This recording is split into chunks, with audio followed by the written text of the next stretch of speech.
were born you were somewhere, after you're dead you're going to be somewhere else, everything you believe. Too many assumptions. When you have so many assumptions, no way to approach truth, isn't it so? If you want to approach truth, the first thing is, you don't assume anything. Is it so? If you're interested in truth, if you're searching for truth, that means you have not assumed anything, is it so? If you already made your assumption, you're just trying to find a confirmation for your assumption, that is not seeking truth. A true seeker of truth has no assumptions, he's just looking. Shall we just look or shall we try to confirm your assumptions?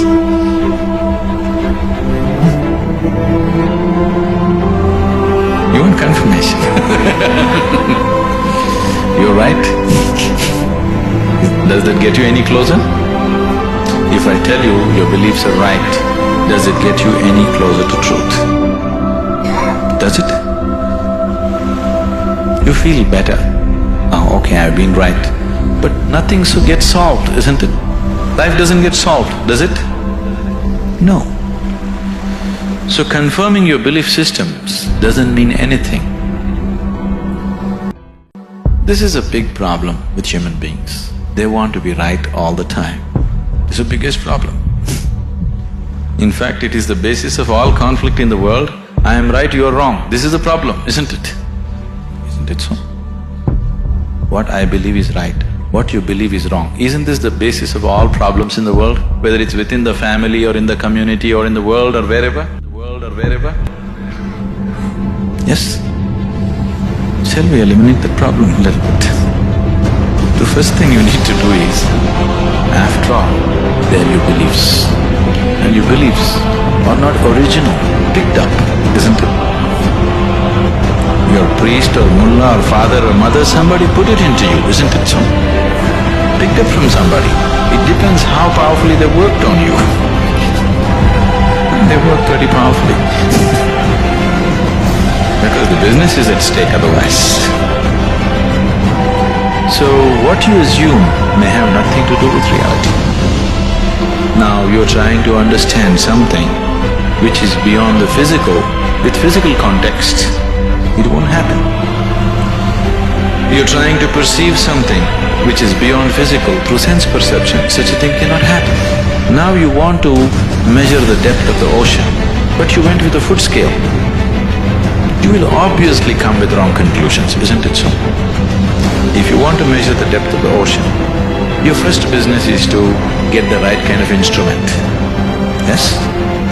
Yes or no? That's your first business, that's all I'm saying. You want to know something beyond the physical. First thing that you need to do is to have a perception which is beyond five senses, which can perceive that which is not physical. Only then you perceive. Otherwise you can only believe or disbelieve, isn't it? If I tell you, God is actually in my pocket, this many people can believe me? This is a ridiculous thing, oh, we don't believe that. But I can tell you a more elaborate story if you want, which we can work on and make you believe in, isn't it? Right now God is in my pocket. This many people believe me, this many people disbelieve me. Have these people gotten any closer to God than they were before? Have they? Or have these people gone any further away? No, nothing changes, isn't it? So why are we wasting our time trying to confirm our assumptions? You must enhance your perception, because only by perceiving you will know. There is no other way to know. Is it so? You will know anything only when you perceive it. Till then you do not know it. Is that a reality? Is that a reality? People who are not on talking terms with me, is that a reality? If you perceive, you know. If you do not perceive, you do not know. You are unwilling to admit, I do not know, so you believe, isn't it? If you are just trying to pass the social test, belief is a good way to do it. But you want to really know, then belief is not a good way to do it. Belief gives you confidence, and fools getting confidence is dangerous.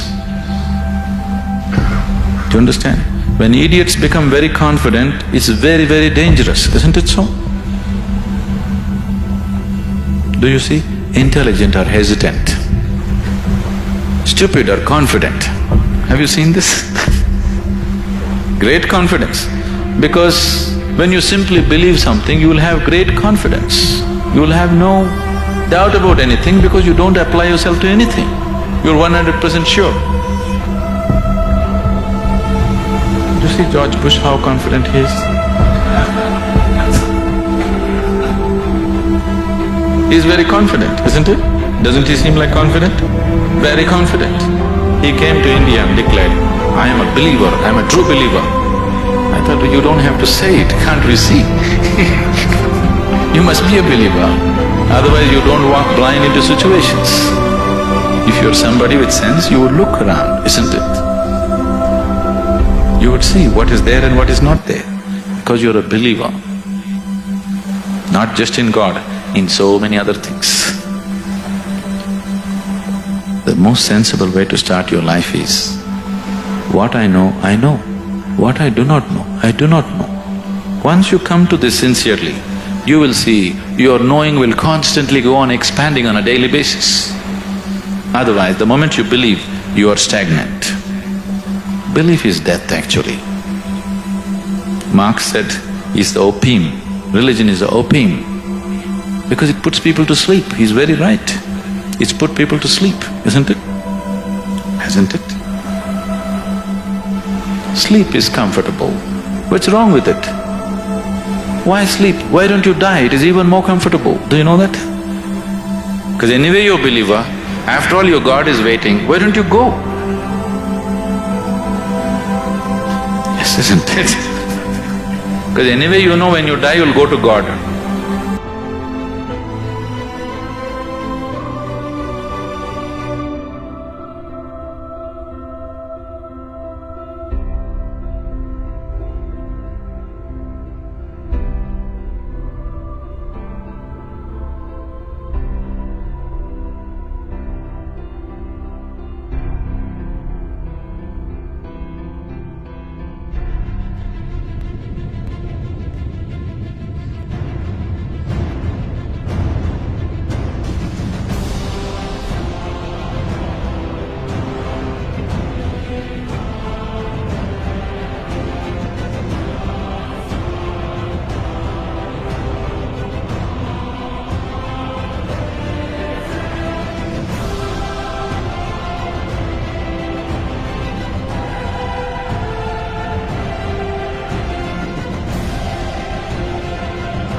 Do you think that there is an impending endarkenment? Are people getting a little bit more proud of their stupidity than they used to be? I want to say yes, but I don't believe it.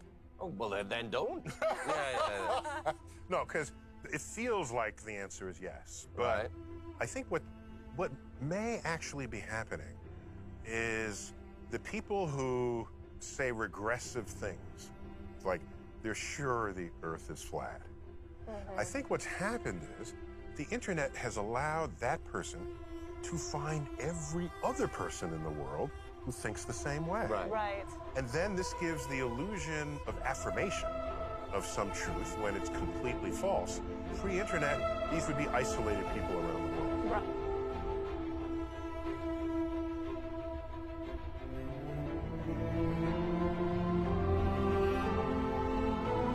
The analysis? Where is the interpretation? Socratic method. Where is Yeah. that interaction Right. with that knowledge? That is the expression of curiosity. And if people came out of school curious, you picture this in your head. Last day of school, senior year of high school, You run down the steps, I've seen people do, throw their notes into the air. School's out, forever. There's a celebration of that. And I ask, why? Your only job was to learn. And now you're celebrating not learning. Something was missing in that educational experience. I want to see a world where it's the last day of school and people are sad because they don't want to go 3 months without learning. They want to continue their time in the class. Something has to change with the entire outlook of how we think about education. And then we have curious adults. And then something weird happens on the internet, fake news, you'll say, gee, I wonder if that's really true. Let me check.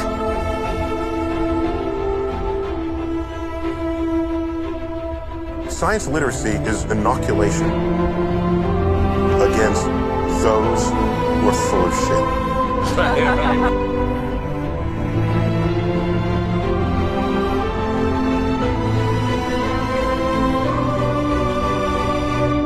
Feels so tiny and insignificant.